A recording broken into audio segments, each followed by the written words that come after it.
Carla Morrison inspired you to compose Wish You Were Gay? Yes, it was. You know, it's Damon Albarn. He's truly like one of the greatest of all time. It was so painful. I was like worried I was gonna wake up blind. Hit Me Hard and Soft de Billie Eilish es sin duda uno de los mejores discos de 2024. Con este álbum, junto a Finneas, elevó su música y letras a otro nivel. Durante su visita a México para promocionar el álbum y encontrarse con sus fans, tuvimos la oportunidad exclusiva de charlar con Billie. En lugar de las típicas preguntas, le pedimos confirmar algunos datos sobre su música y la inspiración detrás de su trabajo.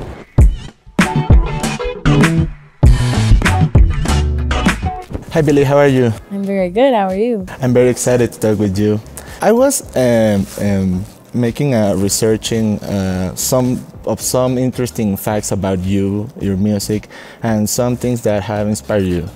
But I would like you to tell us if all those things are true or false. Please. Right?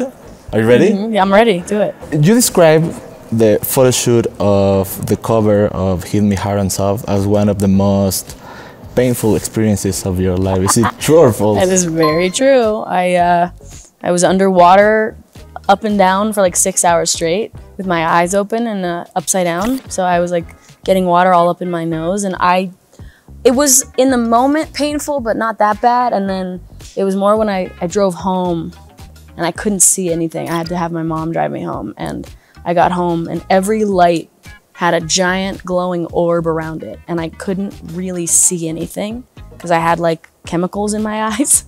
And then my eyes were so painful that I'm like, I don't usually go to sleep early. I go to sleep really late, and I was like, I need to go to sleep. I can't like keep my eyes open any longer. It was so painful. I was like worried I was gonna wake up blind, but I didn't. You have a song called Chihiro, and it is known that you and Finneas are fans of the movie of Miyazaki. But is it true or false that Finneas had to go to therapy after watching the movie? It is true. It is true. Well, there's that classic, iconic scene from Spirited Away where Chihiro's parents start eating all the food and then they turn into pigs. And it's very terrifying and traumatic for a child to see. And Finneas was scarred, was completely traumatized by it. And yes, he did go to therapy because of it. Do you remember what was the first time you saw Spirited Away? I don't even know. When I was so young. I love Studio Ghibli, and I've always loved Miyazaki, so I'm like, I don't even know. I think Totoro was the first one that I saw, and that was one of my favorite movies as a kid. So, you know, when I was like 4, I'm not sure. In My Strange Addiction, you sampled some lines from the episode Threat Level Midnight at the Office. Is it true or false? Yes, this is true. And why that episode? Well, Finneas had made the beat for that song, and I remember going into his room and thinking and saying like, oh my God, this reminds me of the Scarn, which is this dance they do in the office. And we pulled up the audio, and I was like, what if we like, because there was some spaces in that song, and I was like, this needs like some talking or dialogue over it. And we just like went to the episode, and we were like, do you think we could like take some of the audio from this and like put it in the song? And then it happened to be that Michael is talking to Andy, who's playing a character named Billy in the scene. And so he says, no, Billy, I haven't done that dance since my wife died. No, Billy, I haven't done that dance since my wife died. And it's just like we were, you know, I was like 15 and he was like 19. So we were very excited about that. And if you had to choose between playing Michael Scarn or Golden Face, who would you choose? Michael Scarn, for sure. True or false that you once say that Rosalía is the best performer in the world? Oh my God.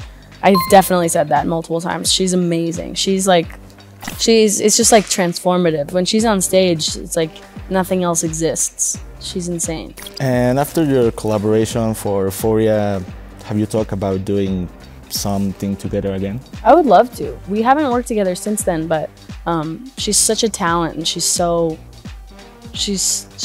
really just incredible, and I would love to do something sometime. Your first favorite band was The Good, the Bad, and the Queen. Is it true or false? I don't know if it was my first favorite band, but it was one of my favorite bands when I was a kid. I think my first favorite band was probably just the Beatles, and will remain my favorite band forever, for all time. But yes, I love The Good, the Bad, and the Queen. I had no idea that they were Damon Albarn from the Gorillaz and also from Blur. There was like a moment when I realized that Blur, the Gorillaz, and The Good, the Bad, and the Queen were all Damon Albarn, and that was a very trippy moment for me. Damon Albarn has said that you have seen each other, and after hang out with him, what do you think was the most surprising thing about him? I don't know. I mean, he's like the coolest. He's like the coolest fool alive. So every time I've hung out with him, I'm just like, you know, it's Damon Albarn. He's truly like one of the greatest of all time. I think he's.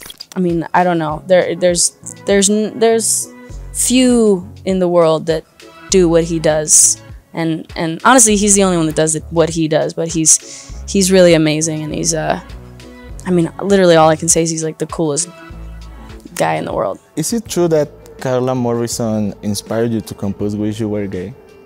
Yes, it was. I totally forgot about that.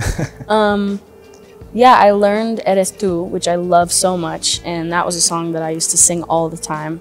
I like loved those chords so much, and so I remember I just would play those chords all the time, and then I just put them in a different order, and then I wrote like a verse and the chorus of Wish You Were Gay, and then wrote the rest of the song and like changed it and everything. But yeah, that's true. I was very inspired by that song.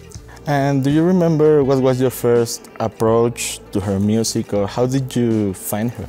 It was that song. But I actually have no idea how I found that song. I've known that song though since I was probably like, I don't know, 11. It's like one of my favorite songs. I love that song so much, and she's amazing. She also has a song called Me Encanta, which I love, and she's just, I don't know, she's like, I love her voice too. She has this like such a soft, beautiful, tender, just like sexy voice. She's amazing. I love her so much. You didn't realize previous singles for Hit Me Hard and Soft because you just don't like to share songs before the release of the album. Is it true or false? Yeah, very true.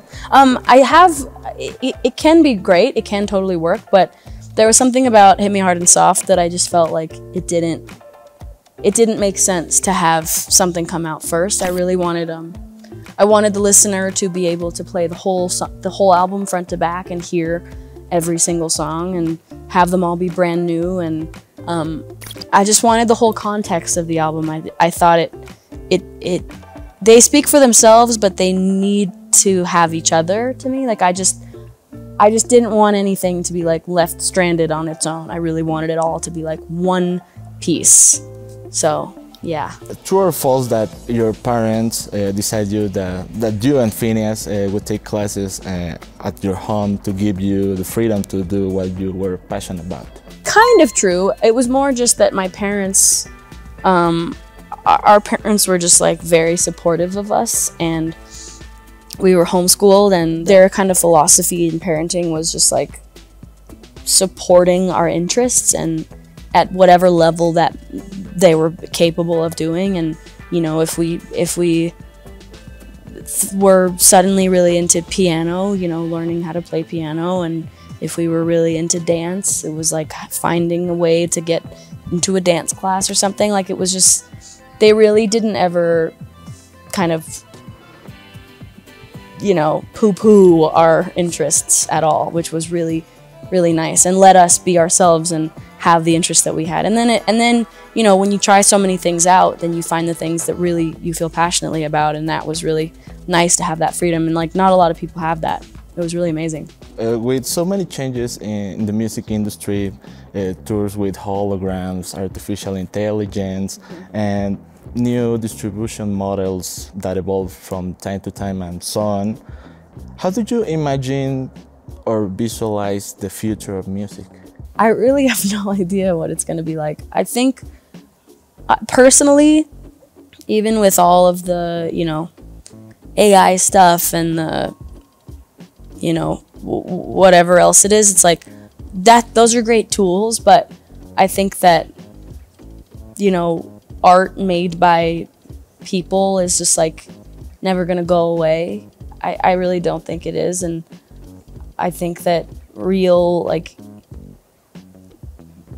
human emotion is so powerful, and I think that we all are so affected by it that I'm not worried about the future of music. I think that it'll go in the way that it needs to go in, and you know, if that changes, then it's fine. But I think that like songwriting will never go away. Thank you so much for your time. Thank Congratulations for this album. I really enjoyed this album. Thank you for having me. Thank you guys.